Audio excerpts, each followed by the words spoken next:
Assalomu alaykum birovoz obunachilari. Surxondaryo viloyatiga ikkita boks apparatimizni o'rnatib berdik. Qo'yilgan holati, santexnikalarni ham o'zimiz chiroyli qilib, montajini qilib o'rnatib berdik. Chiroyli akkuratli qilingan.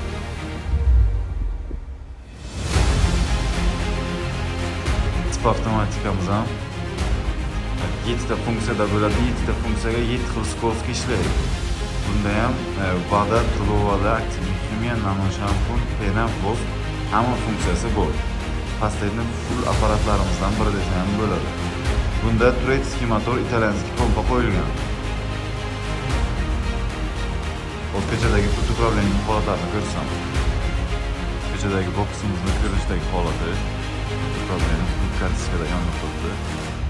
Komplektimiz ichida 4 ta kovlik derazachi, 2 ta pistolet turadigan shalicham bo'ladi. Komplektda 20 metr flankasi ichida ikkita komplektni pistoletda pul upravlenining texnik kompiuterda ko'rgan motor shitlaringiz ham bo'ladi.